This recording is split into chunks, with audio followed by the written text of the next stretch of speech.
Captain Elias stood near the docking ramp, with his arms crossed, while the merchant fumbled with something behind a stack of crates in the dim cargo bay.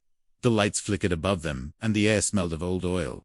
And Elias the merchant was sweating, not from heat, but from fear. Elias had come for his credits. The job was done: 2 runs through pirate zones, 3 deliveries made with no damage, and 1 life lost from his crew, all of that for a promise, and now that promise was empty. The merchant's voice trembled as he spoke, saying he did not have the credits, that business was bad, that the market crashed, that he needed more time. But Elias had heard it all. Before, time was something he never gave twice.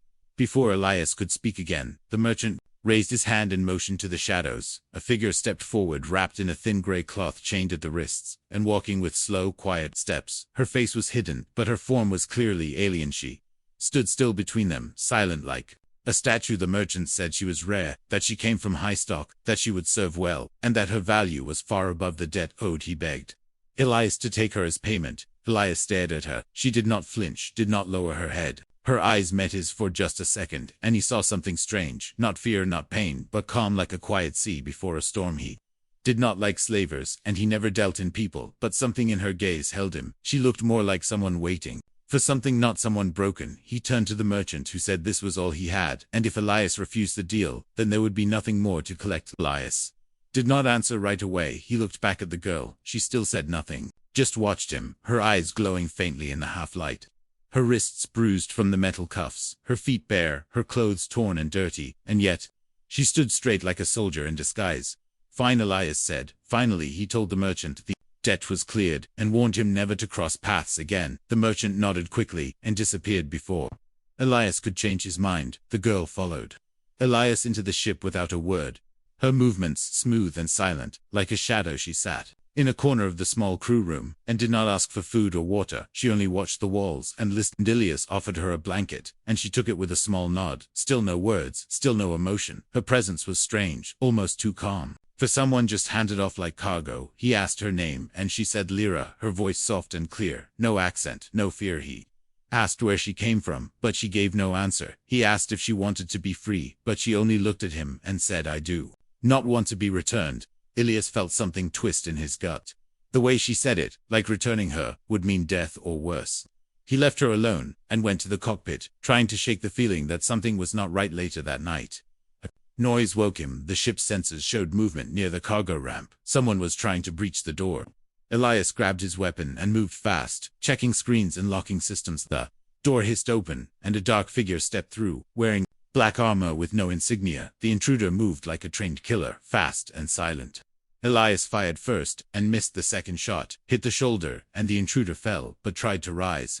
Again Elias stepped closer, weapon raised, and demanded to know who sent him. The intruder looked at him, then at the girl who now stood behind Elias, with eyes cold as space, and a sharp tool in her hand, ready to fight. The intruder's voice cracked as he spoke, saying, You do not know who she is, do you? You are already marked for death. He laughed once, and then went still. Elias looked at Lyra, and she looked back without fear. She dropped the tool and said nothing, her face calm, her hair falling over her shoulder like silver threads. He asked again who she really was, but she only walked away into the dark hallway of the ship. Elias stood there alone, heart beating fast.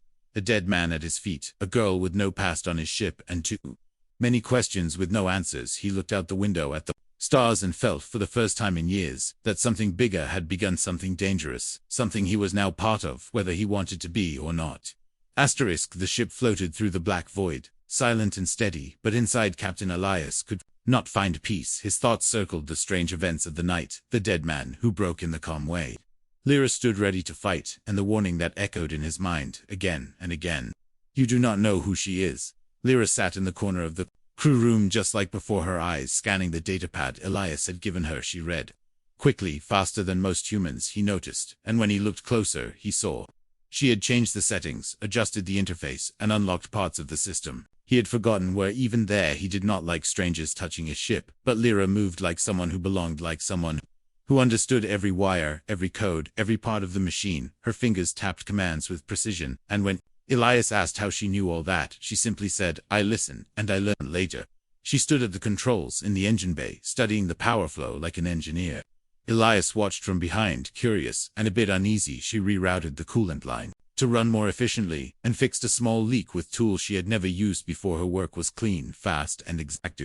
Said you were a slave, Elias asked, finally, but slaves do not know ship systems like this. Where did you learn this? Lyra paused and looked at him for a long moment, her expression calm, her voice low. I watched. I remembered. That is enough for now. Elias did not push further, but something inside him shifted. He began to wonder if she had ever truly been a slave, or if that was just a mask, hiding something far more dangerous. She asked questions that evening, not many, but sharp ones. She wanted to know about the factions ruling nearby space, the major houses, the pirate clans, and the fallen empires. Her interest was deep and focused, as if every answer mattered to her in ways Elias could not understand.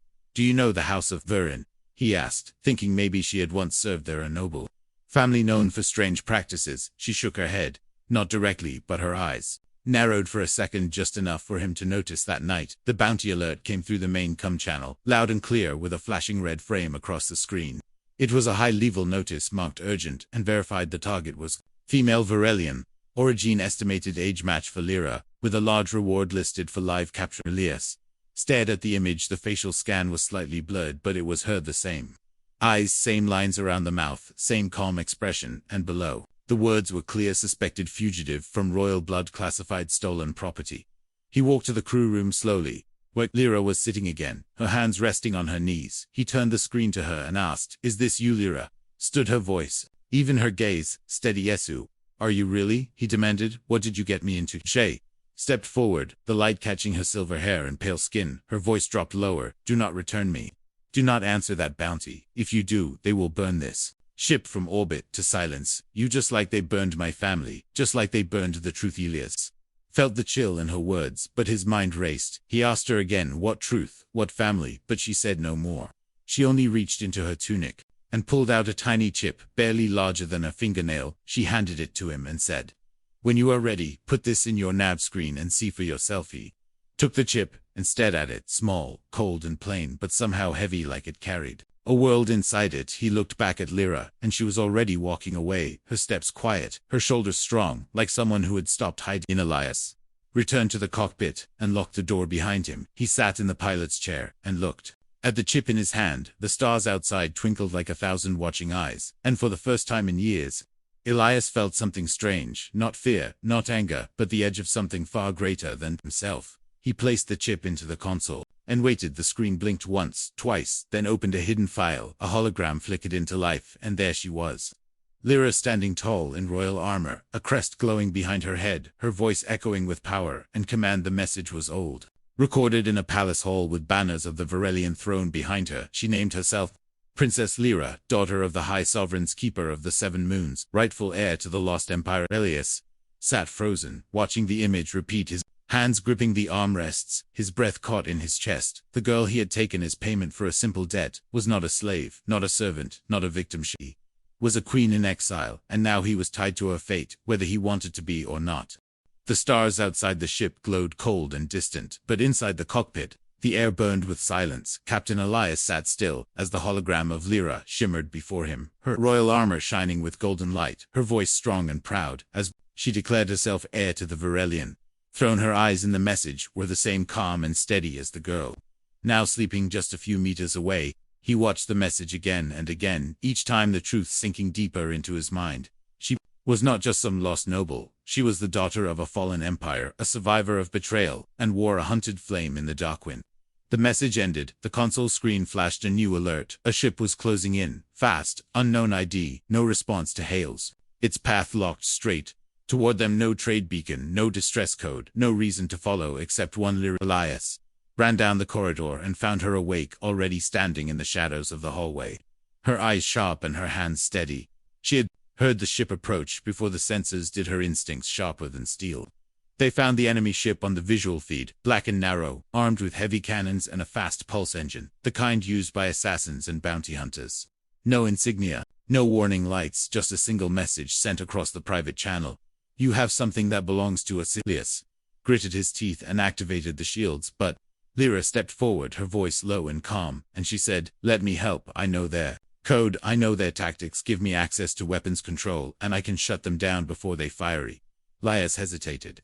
Just a moment, then nodded. She moved to the panel with silent confidence, her fingers flying across the controls faster than he could follow. She rerouted power, adjusted shield angles, changed frequencies, and targeted weak points, all in less than a minute. The enemy fired a warning shot that cracked the outer hull, but did no real damage, and in reply, Lyra sent a tight beam of ion bursts straight into their engine relay and shut them down completely. The black ship drifted powerless into the dark, its weapons cold, and its systems blind. Elias stared at her, not in fear but in awe. The girl who had once stood in chains was now a storm behind glass, and she had saved his ship without blinking. He asked her again, "Who are you really?" No more lies, no more half answers, and this time she spoke fully, her voice calm but heavy like a story carved in stone. "My name is Lyra, of House Varelian, first daughter of Sovereign Mareth and High Matron Iluna. We ruled the inner 7 systems with peace and order, until the betrayal came. Our own guards turned on us, the throne burned and the stars turned cold." She looked away for a moment, remembering the fire, the screams, the bodies, the silence, and then she continued. "I escaped through hidden paths, but I was caught, sold, traded, stripped of my name, and bound in silence. Because if I spoke the truth, they would kill me, and kill all who listened." Leah said nothing for a long time, then asked, "Why give me that chip? Why tell me now?" She looked him in the eyes and said, "Because you did not treat me like a thing.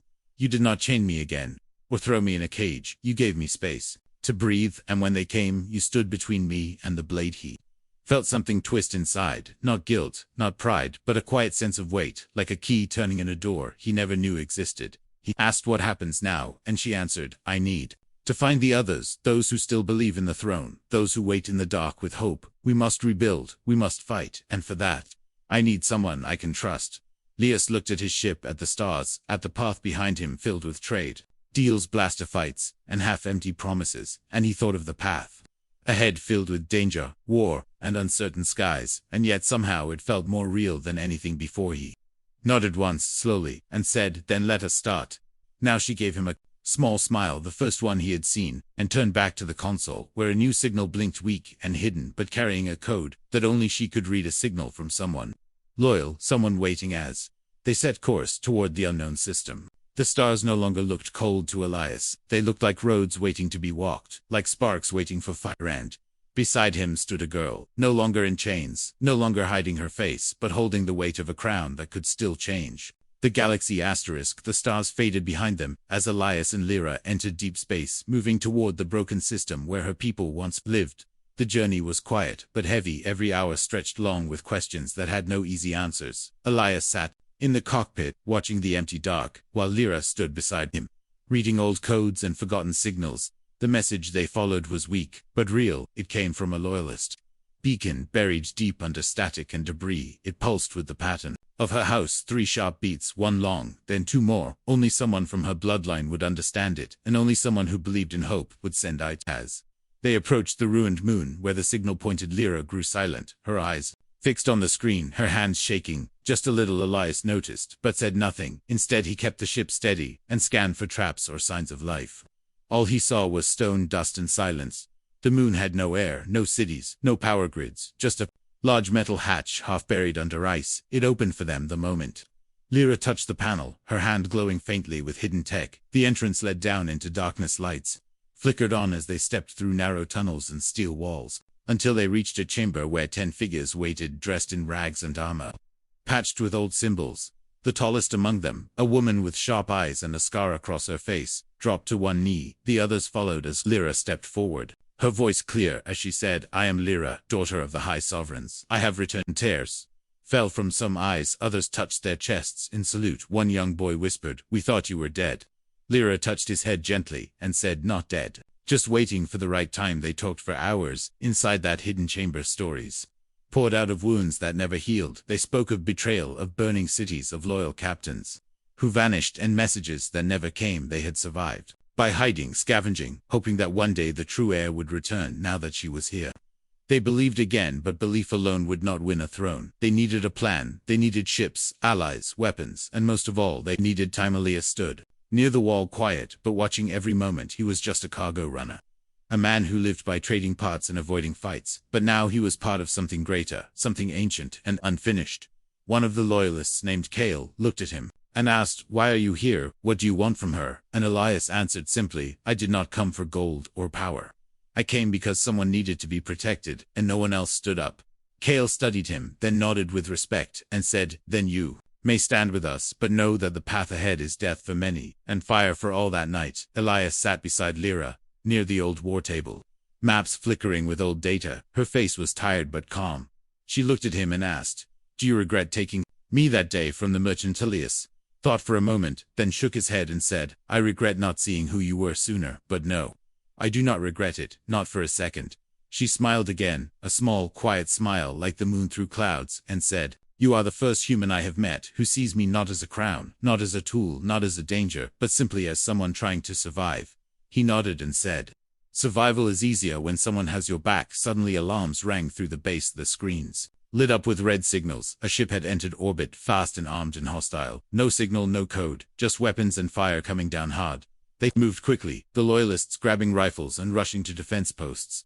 Elias followed Lyra to the upper hall, where she grabbed an old blade from the wall, etched with royal markings, and glowing softly in her hand outside. The sky burned as the enemy ship dropped pods toward the surface. One slammed into the ice, sending shockwaves through the base. The fight had come to them faster than planned, and now there was no turning back.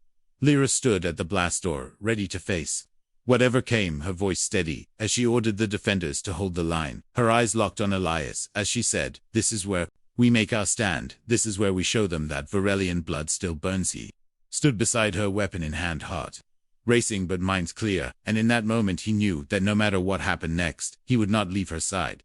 She was no longer just a girl with a secret, or a passenger on his ship. She was a leader, rising from the ashes. And he was the one who dared to protect her, when no one else believed she would rise again. Smoke curled through the broken halls of the old moon base, while sparks danced across the metal floor. The attack had been fast, brutal, and precise. The enemy came with no warning, no banner, and no mercy, but they did not expect resistance. They did not expect Lyra to be alive and armed, and they did not expect Elias to fight like a man with nothing to lose. Bodies now lay cold across the tunnels, both friend and foe. The loyalists had fought hard and held the line, and though blood was spilled, the message was clear. The princess had returned, and she would not run again. Elias leaned against a cracked wall, reloading his blaster with shaky hands, his arm bleeding and his mind spinning. He had never seen battle like this. He had fought pirates, smugglers, and thugs, but this was different. This was war. Lyra walked past him, her armor scorched, and her blade still glowing, her eyes sharp but distant, her voice quiet as she said, "They will send more," and soon he nodded, knowing she was right. It was only the beginning. They buried the dead-lit fires in silence, and carved new names into old stone. The loyalists swore to fight to the last. But they knew what was coming. The enemy would not stop until the last drop of royal blood was gone. News of the skirmish spread fast across the networks. Within hours, every system lit up with alerts. The bounty on Lyra's head doubled, then tripled. Her image now flashed across stations, bars, trade hubs, and pirate dens. Her name labeled traitor, fugitive, threat to galactic peace, and beside her face was another, Elias's photo marked protector of the crown, enemy of order, kill on sight. He stared at the screen in disbelief. Never before had he seen his name spoken with such fear and hatred. He was just a pilot, just a man trying to get by, and now he was a target across the stars. They fled the moon base before more hunters came, taking only what they could carry, and what still worked. The old ship groaned under the weight of wounds and memory, but it still flew, and that was enough. Lyra sat in the cockpit, staring at the nav screen, plotting a path through old smuggler routes, forgotten tunnels in the void, places where senses failed, and maps lied. She moved like someone who had done this before, like someone raised in shadow and silence. Elias asked where they were going, and she answered softly, "To the edge of the red veil. There is someone there who might help, an old friend of my father, if he is still alive." He nodded and punched the engines forward, the ship slipping into faster than light travel. The stars stretched thin, and the past melted behind them. They passed through system after system, each one colder than the last. Traders turned their backs, ports denied them fuel, old friends vanished into static. One even tried to sell them out for credits. Everywhere they went, the signal followed bounty hunters, mercenaries, and assassins, each deadlier than the last, each chasing the price on their heads. But they kept moving, dodging ambushes, tricking scanners, surviving by inches and instinct. One night, as the ship drifted through a quiet sector, Elias found Lyra in the cargo hold, staring at an old datapad. The screen showed a photo of her family, the royal court standing proud and tall. Her mother's hand on her shoulder, her father's smile faint, but strong. She did not notice him at first, and when she spoke, her voice was full of weight. They said, we ruled too long. They said we were soft, that peace made us weak, but my father believed in unity, in mercy, in a future without fear. Elias sat beside her and said, maybe that dream is not dead yet, maybe. It just needs someone to fight for it. She looked at him, her eyes tired but steady, and asked, why do you still help me? Why not leave and save yourself? He thought for a moment, then said, because I have seen what they do to people who stand alone, and I will not let you fall. Like that. She reached out and took his hand, her fingers cold but firm, and in that moment a new bond formed, not between a princess and a bodyguard, but between two souls choosing to fight a war that was no longer just about thrones. It was about hope, about truth, about standing against the silence. Later, that same night, the ship was pulled from hyperspace by a gravity mine. A pirate vessel blocked their path, weapons armed, and message clear: surrender or die. Elias and Lyra looked at each other, no words needed. He took the left cannon, she took the right, and together they fought like fire and storm, breaking the blockade with speed and fury that left wreckage floating in their wake as they escaped into the dark again.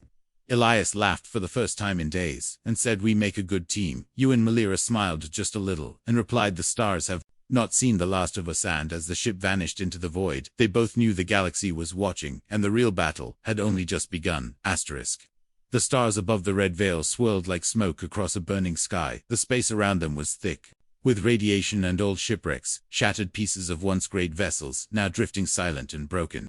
Elias piloted through the debris with slow, careful hands, each move watched by 1,000 ghosts of fallen battles. Lyra stood behind him, her eyes focused on the distant signal, growing stronger with each passing hour. It pulsed like a heartbeat, deep and steady, calling her toward something old and hidden, a place her father once spoke of in whispers and warnings.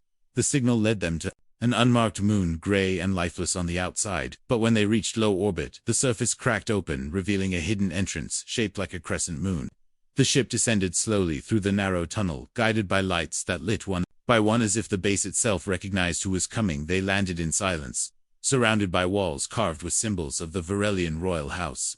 Banners, long faded but still proud, hung from the steel beams. The air inside smelled of oil dust, and waiting A group stood near the landing pad.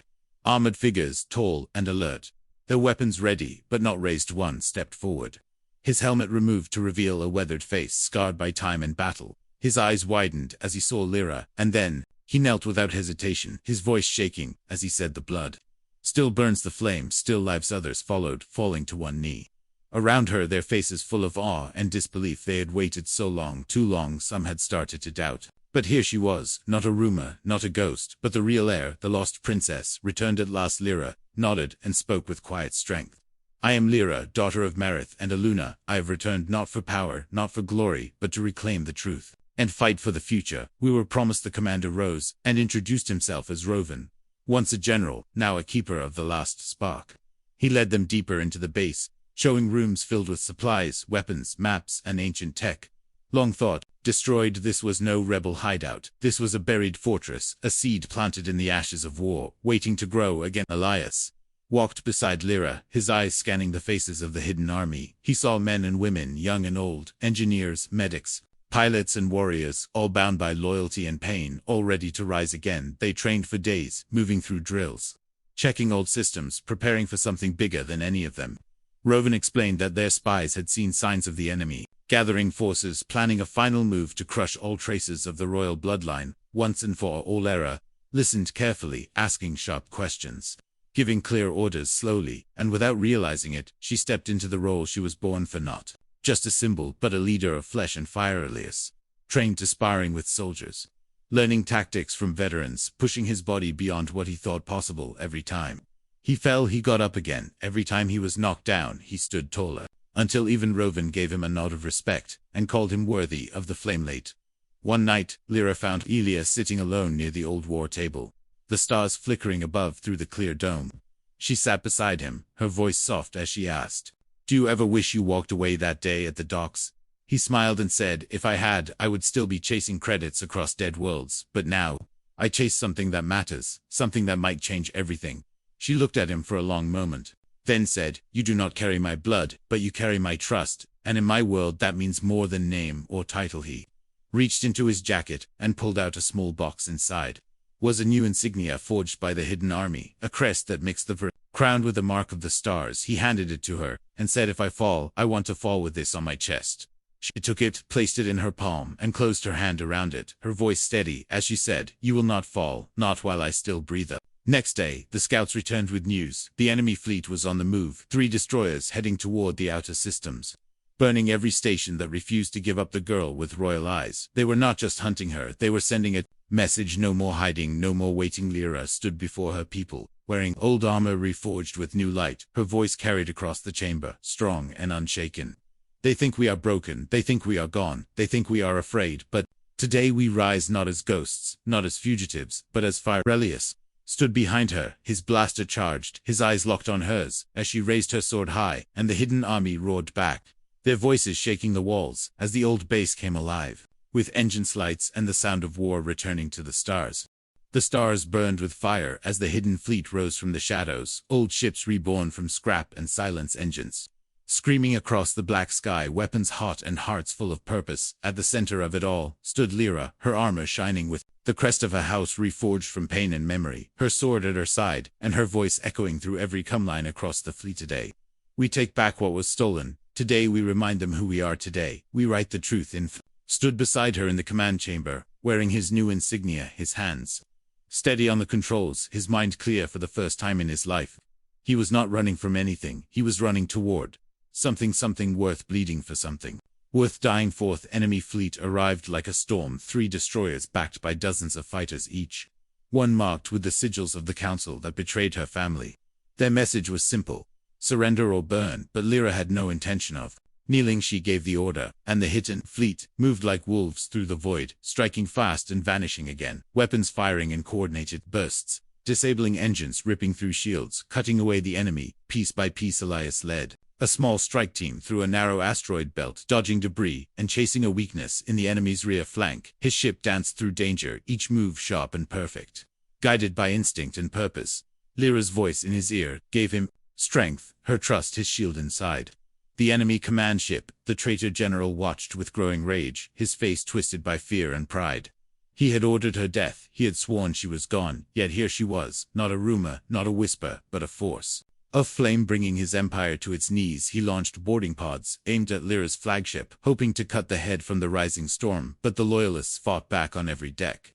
Blades clashing, blasters firing every corridor filled with fire and smoke. Lyra moved through the chaos like lightning, her blade carving a path through armored soldiers, her presence lifting the hearts of those who fought beside her. She was not just their leader, she was their answer to years of silence. And Elias broke through the final layer of enemy defenses, landing on the command ship with his team. Their goal was clear: take out the core, shut down the enemy's nerve system, end this.